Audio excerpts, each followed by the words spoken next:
What's going on, guys? Welcome back to the review and discussion for UnOrdinary, episode 282? 282. Got it right. This episode is really interesting to look at again after a few rereads, and I have a few points that I do want to talk about. Now, I will say, while I do feel like I do have a lot to say on this episode, I do want to point out that I do feel like episodes lately have been really short, which is fine if Uru needs to take longer because, she's got hand problems and everything. Like, totally fine. It's just something that I noticed that episodes as of late have felt really short, and while a lot of information and a lot of things have been put into recent episodes, they still feel a lot shorter than the episodes we were getting like a month or two ago. Now, with all of that being said, let's go ahead and jump right into episode 282. So, Arlo's tour that Cassandra takes him on, it happens and he smiles, like actually smiles. Like we see like an actual smile on Arlo's face. It's kind of weird, honestly. Like not like the common Arlo smug grin or smirk, like an actual like, hey, nice to meet you. I'm so happy. Now, this could probably be, Arlo just being Arlo, being a good actor that we know he is, but something that I noticed, something that I was kind of like, whoa, that's actually really surprising. We rarely ever see that. Now, he then also comments to himself that he feels lucky to have Cassandra as his mentor and wants to keep her close in order to excel. So, yeah, like Arlo's making connections, and at this point, Arlo really has no reason to not trust Cassandra. He doesn't know know much about her, and he, as of yet, doesn't know how stupid she is. Now, she even asked Arlo, while they're together, how he decided on going the route of anti-corruption. He thinks on what Caden told him back at the end of episode 216, saying that Ember was created and backed by the authorities. And he's doing this. Now, this made me realize that Arlo is still doing this because he wants to get to the bottom of the Ember stuff. I think that this does show he does still care about Ray, but it seems he's going his own way to find the truth. Now, even if he still doesn't believe that Valerie is the one who did it, and again, it makes complete sense that he doesn't believe that. Now, the really interesting part is that in the next little bit, he's thinking on Remy again, but this time he's refocusing on her recklessness, saying that she hasn't really accepted Ray's death yet, and she's probably going to do something really reckless, knowing how she can be and get herself into trouble. He's thinking about her. He's not saying she's been dragging me down. He's saying like, no, like she's going to do something really stupid, and like, what am I going to do with her? Now, this leads me to think that it probably is possible, like I said, that Arlo is deciding to do this on his own without dragging in, at the very least, Remy, Blyke, and Ison. He may involve John and Sarah once they have their abilities back. We know that, they are the God tier trio, so their stories are connected, and he's been a big help with Sarah and John with handling Spectre stuff. So down the line, he may bring in the two of them after he gets a little more information, but for the time being, he may be wanting to keep Remy, Blyke, and Ison out of the authorities' eyes especially. So, next part. The next part, again, a bit weird. It kind of feels like there's a lot of flip-flopping with Arlo's character right now, but it just goes as follows. Cassandra shows up and gives him kind of like a peon assignment. Basically, she just gives him like a huge stack of files and like says like, hey, you need to scan all these documents. And Arlo's just like, and she even like brings up like, hey, like, I know you worked hard. Like, I know how incredible you are. Like, I appreciate that you're here, but like, you also need to start from the bottom, Arlo. Like, you're not special. She doesn't really say you're not special, but she says like you need to do this. Like, you need to like earn your way up, essentially. Now, I like that. That's honestly points for Cassandra. Nice on her. But then Arlo says he thinks he's too overqualified. And like, yeah, Arlo probably honestly is, but it's just weird when like you consider the fact that he was weirded out that he got in without an actual interview. He felt weird that he got special treatment, but now he's expecting special treat. Maybe that's not too weird, I guess. Like, if you think if it happens once, you might expect it to happen again. It just does kind of feel like it's a bit of a like him just kind of like changing a lot lately. But I do get, like, it's also probably him being anxious because he wants to get to the bottom of, like, what the fuck are you guys doing here? Did you really create Ember? So, yeah. So, next part is Arlo just scanning through some documents and everything. But while he's scanning, he sees the Vaughn file that Cassandra is currently investigating. He then checks the file and he sees that John, Sarah, and Remy are listed as students of interest. Not Blyke. We did not get a chance to see Arlo's reaction to seeing Blyke's file. We'll get to that in a moment as to why. But, yeah, so Arlo doesn't know that Blyke is also a person of interest right now. He then sees John's file because he has a pretty good rundown of Sarah's file because, let's be real, Arlo also caused a lot of Sarah's file. But he sees that John has a connection to UnOrdinary. Now, I thought this was really weird when I first read it. I thought that he knew that John's dad wrote it, but my chat did confirm during the reaction and also upon some investigation on my part, he doesn't know about that. He doesn't know anything about John's connection to UnOrdinary. He just knows that Serafina got her hands on the book, and only that she did, not how she did it.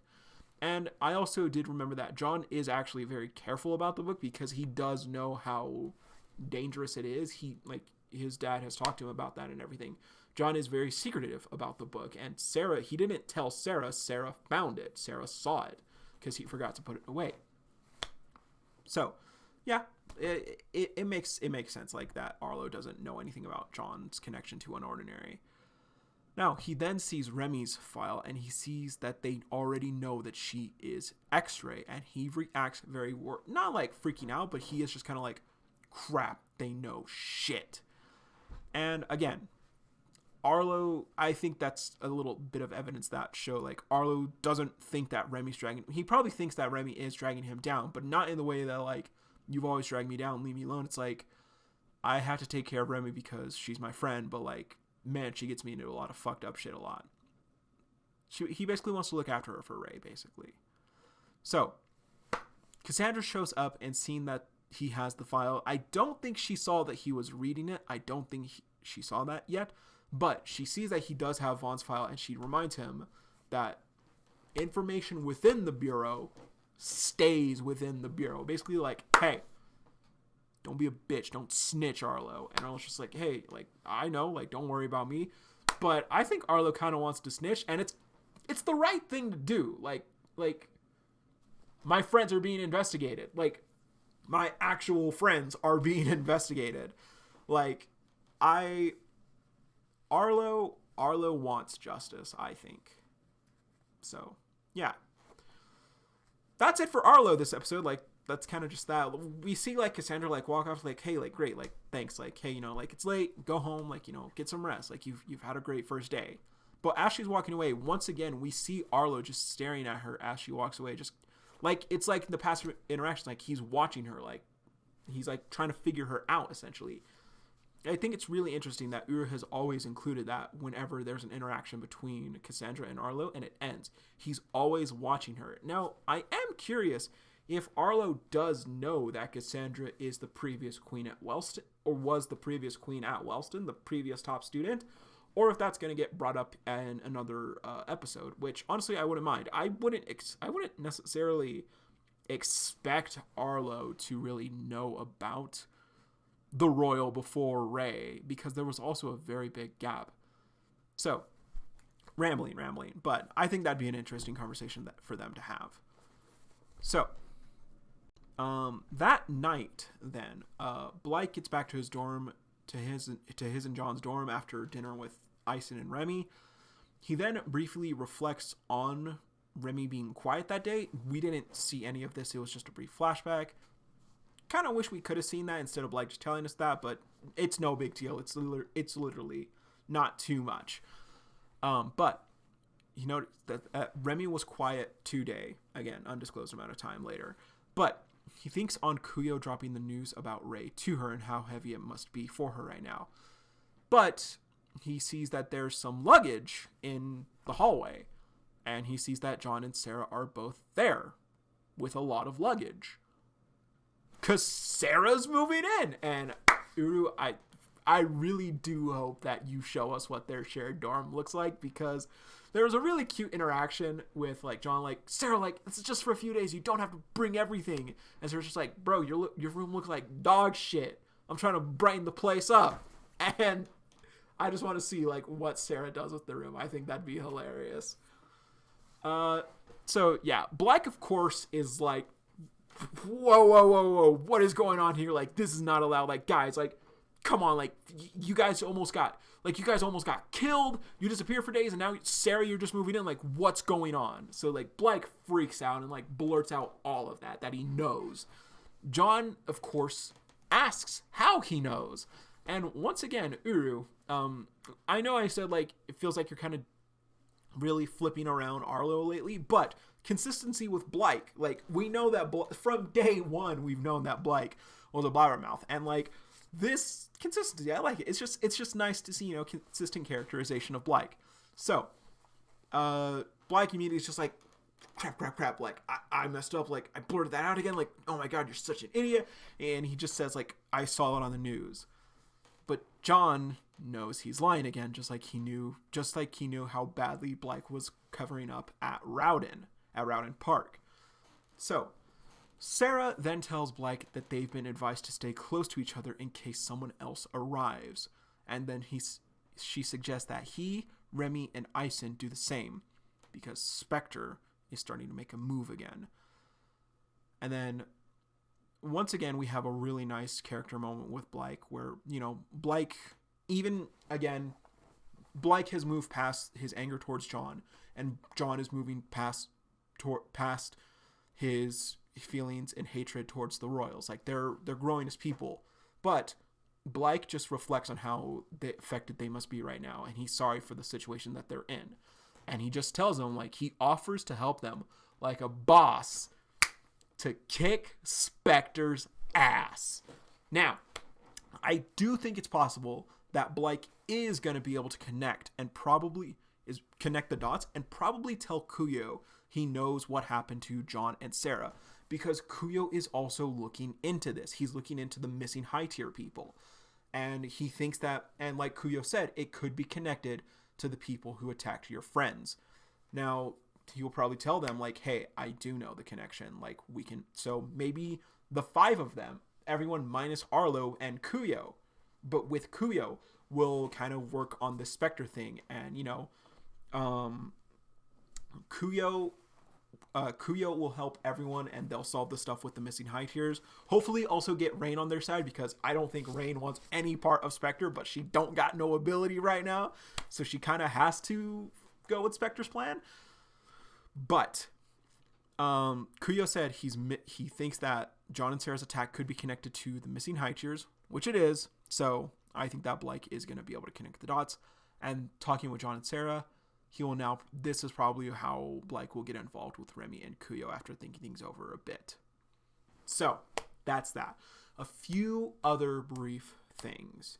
Uru, this is something I've touched on before, but Uru has been setting up a lot of little breadcrumbs and evidence that can be used against Vaughn. Now, we have the full context, and we know that Vaughn doesn't know about a lot of these things, and the things he does know about, he's handled properly. But a lot of these things can look really bad and implicate him. We had the drop with Sarah being connected to Spectre, and Spectre is a criminal organization, but they have that evidence that she's part of it. Remy and Blyke were vigilantes. I don't think he knows about Remy, but we definitely know that he knows about Blyke. They were vigilantes. Again, they can use that against him, and they're going back into it right now. Seraphina read UnOrdinary, that's already being used against him, and he already has defying them, like, basically saying, like, you're not gonna take one of my students, like, back the fuck up, get out of my face. But speaking of UnOrdinary, John now has another copy of UnOrdinary, and he is also not really, but kind of getting involved with Spectre. So Uru has been placing a lot of little breadcrumbs that I think Arlo is going to probably get involved in on this investigation against Vaughn, and he's probably going to unknowingly and against his will, but like, you know, for the sake of his plan, whatever it may be, probably help take Vaughn out of and remove him as headmaster. Now, again, we as the audience know that a lot of this stuff is out of Vaughn's control, and we can agree, I think us as a community can also agree that Vaughn has been pretty negligent, but at the same time, he's also done a lot, and we've seen that his system of letting the students handle their own problems, as bad as the situation with John got, it worked. The Royals figured out the safe house. John is changing and everything. So, and when John got really out of hand, Vaughn did step in. So, but this is all evidence that could probably and will most likely be used against him and have him removed. That being said, I still totally want to see Vaughn go out like a boss and just be like, yo, Cassandra, you want to fight me? Let's fight then, bitch. Throw your hands up. You ain't got shit on my ability. Gravity manipulation, I'm calling it. But honestly, overall, I would say I'd